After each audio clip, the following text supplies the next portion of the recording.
He is 77 years old. He is fighting cancer. He is the King of England. And according to sources close to the palace, the most powerful thing in his world right now is not a state banquet, not a diplomatic meeting, not a constitutional crisis or a parliamentary decision. It is two small children in California who call him Grandpa. A 7-year-old boy named Archie, a 5-year-old girl named Lilibet, his grandchildren, and he has not seen them in 4 years. Tonight we are telling the story that is breaking hearts inside Buckingham Palace. The story of a grandfather who is running out of time. Who is desperate? And that word, desperate, comes directly from palace insiders speaking to IB Times UK, to see two children before it is too late. Who knows, with the brutal clarity that a cancer diagnosis brings, that grandchildren grow up fast. That every birthday missed is a birthday that cannot be recovered. That Archie is already 7 years old, and Charles was not there for a single one of those birthdays in person.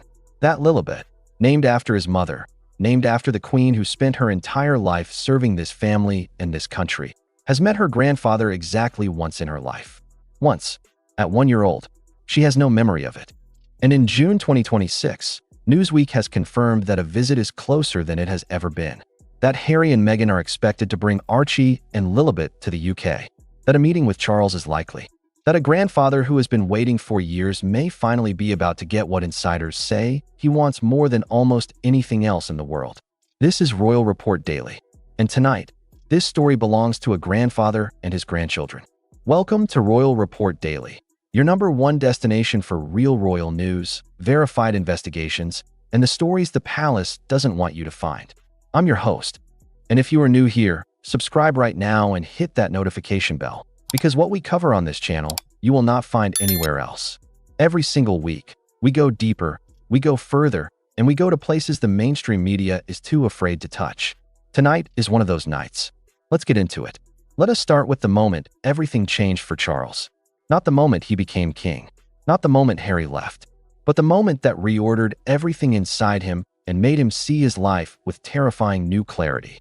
In February 2024, Buckingham Palace announced that King Charles had been diagnosed with cancer. The specific type has never been fully disclosed. The treatment began immediately, and something happened to Charles in the weeks that followed that palace insiders have described consistently and with considerable emotional detail. He started thinking about Archie and Lilibet, not as a political problem to be managed, not as part of the Harry situation to be navigated, as his grandchildren, as two small people he barely knew who were growing up without him. IB Times UK reported in January 2026, citing palace insiders directly, that Charles's health scare had sharply clarified his priorities. The insiders said formalities, rank, and old family disputes had taken on far less importance, eclipsed by the emotional reality that he barely knows his youngest grandchildren and may be running out of time to change that. That phrase, running out of time to change that, is the most painful phrase in this entire story, because it is not the language of a king managing a political situation. It is the language of a grandfather who is afraid. If you want to understand what 4 years of separation has actually cost this family, subscribe to Royal Report Daily right now. Because what comes next is where the numbers tell the story more clearly than any words could. Let us talk about the numbers, because they are stark and they deserve to be said out loud. Since Archie was born in May 2019, King Charles has seen his grandson in person a handful of times. The christening in July 2019, when a photograph of Charles gazing proudly at Archie became one of the most shared images of that year, and when Charles said he could not be more delighted. The early visits when Harry and Meghan were still working royals. And then, after the departure in January 2020, the occasions become countable on one hand. The most recent confirmed visit was the Queen's Platinum Jubilee in June 2022. Archie was 3 years old. Charles held his grandson for what insiders have described as a precious but brief encounter. And Lilibet, then 1 year old, making her first and only trip to the United Kingdom, met her grandfather for the first and only time in her life. One meeting, 1 year old. She has no memory of her grandfather's face. Royal author Ingrid Seward, speaking about this situation with characteristic directness, said it is a great sadness to Charles that he does not see more of Archie and Lilibet. She said that is why he will never break ties with Harry. And then she said something that cuts to the absolute heart of this story. She said Charles does not want a FaceTime relationship with his son's children. Think about that sentence. The King of England, who can summon world leaders, who commands the most storied institution in the world, who has lived a life of extraordinary privilege and extraordinary burden, describing himself as a grandfather who does not want to know his grandchildren through a phone screen. That is not a royal statement. That is a human one. Like this video right now if this story is reaching something that other royal coverage never touches. And subscribe to Royal Report Daily, because what comes next is where the desperation becomes impossible to look away from. The coronation moment. May 6, 2023. The most significant day of Charles's reign. The day he was finally crowned after a lifetime of waiting. Westminster Abbey. The most watched ceremony in years. And at the end of the formal lunch that followed, when Charles stood to thank his grandchildren, George, Charlotte, and Louis, for their roles in the ceremony, he paused. And he raised his glass to Archie. Archie who was not there. Archie who was 5,000 miles away in California on what was also, by a painful coincidence of timing, his 4th birthday. A source told the Daily Mail that the moment was described as very sweet. Charles acknowledging his absent grandson by name, wishing him a happy birthday wherever he was, in the middle of his coronation, in the middle of the most important day of his life. He was thinking about a little boy in California who was turning 4 and did not know his grandfather was thinking about him. IB Times UK described this as one of the most poignant moments of the entire coronation period. And it was because it showed something that no official statement could have communicated. That underneath the crown, underneath the ceremony, underneath everything the institution demanded of him on that day, Charles was a grandfather who missed his grandchildren. Profoundly, painfully, in a way that no public event could fill. Do not go anywhere. Subscribe to Royal Report Daily and turn on notifications, because what comes next is the most significant development of June 2026. And it could change everything. On June 17, 2026, Newsweek published a report that royal watchers around the world have been reading with their hearts in their mouths. The report confirmed that Harry intends to bring not only Meghan, but also Prince Archie and Princess Lilibet with him to the United Kingdom. And it confirmed something even more significant, that a meeting with Charles is likely. Royal commentator Afua Hagen told Newsweek directly, "The fact that both Harry and Meghan are coming, I think is a big deal, and bringing their children is another big deal." She described it as a potential warm meeting with the king that would mark a significant moment. This would be the first time Archie has been in the UK since he was 3 years old. The first time Lilibet has been in the UK since she was 1. The first time either of them would have any real, present, lasting memory of their grandfather. Not a photograph, not a video call, a room, a face, a voice they recognize. The chance to know, in the way that children know things, not intellectually but physically, through presence and warmth and time, that the man their father tells them about is real, and loves them, and has been waiting. In May 2026, reports confirmed that Charles reportedly has one condition before seeing Archie and Lilibet. Details of that condition have not been fully disclosed. But the fact that a condition exists, that Charles is not simply opening the door without any requirement, tells you something about where this family stands. The wounds are real on both sides. The longing is real on both sides. And the reconciliation, however close it may be, is not simple. Now let us talk about what this moment would actually mean. Not politically, not constitutionally, but humanly. Charles is 77 years old. He has cancer.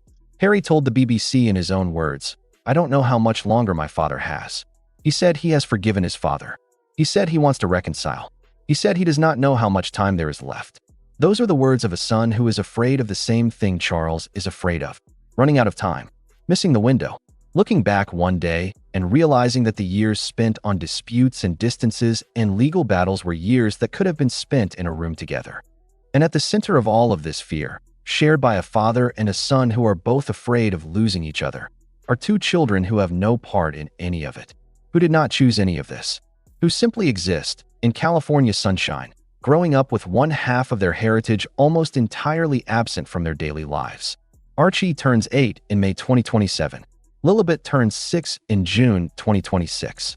She has already turned 5 by the time this investigation airs. Every birthday that passes is a birthday Charles did not celebrate in person. Every milestone, first day of school, first lost tooth, first time riding a bike, is a milestone he heard about secondhand if he heard about it at all.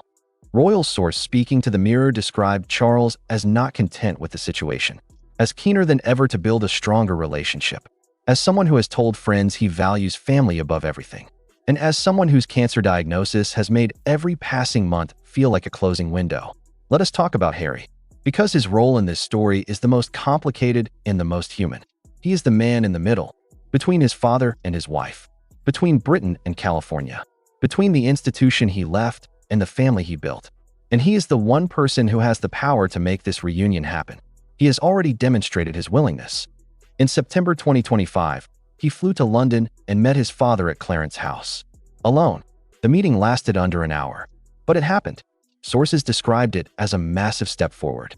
And since then, Harry has been pushing, actively, consistently, with sources confirming it to multiple outlets, for a family trip to Balmoral this summer. Not just for himself, for Archie and Lilibet, because he made a promise to his father. A promise that insiders confirmed to Star magazine, that Harry told Charles he would finally bring the children. And Newsweek's June 2026 reporting suggests that promise is about to be kept. Here is what this story is really about underneath everything. It is about a grandfather and his grandchildren. That is the irreducible human core of the entire Sussex saga. Everything else, the titles, the security, the memoir, the business ventures, the estranged brothers, the palace politics, all of it is context for one simple and devastating truth. A man who is fighting for his life has not seen two of his grandchildren in 4 years. A 7-year-old boy does not know his grandfather well enough to have memories of him. A 5-year-old girl does not remember the one time she met him at all. And a king who has presided over state funerals and coronations and diplomatic crises is reportedly desperate. That word again, desperate, to simply be in the same room as two small children who share his blood. Whatever happens with William and Harry, whatever happens with the titles and the security and the brand and the balcony, whatever the palace decides, and whatever Harry decides, and whatever the courts decide, none of it changes this one human truth. Time is passing, children are growing, and a grandfather who loves them is on the other side of an ocean, waiting. This is Royal Report Daily, and this is the story we hope has a happy ending. That is all for tonight's investigation on Royal Report Daily. If this video made you think, made you feel, or made you see this story differently, hit that like button right now. It takes 1 second, and it means everything to this channel. Subscribe if you have not already, and turn on notifications, because we post new investigations every week and you do not want to miss what is coming next. Share this video with one person who follows the royal story, because the more people who know the real truth, the better. I'm your host. This has been Royal Report Daily. Stay informed, stay royal, and I will see you in the next one. A grandfather, 2 grandchildren, for years apart. One summer that could change everything. Subscribe to Royal Report Daily and be here when they finally meet.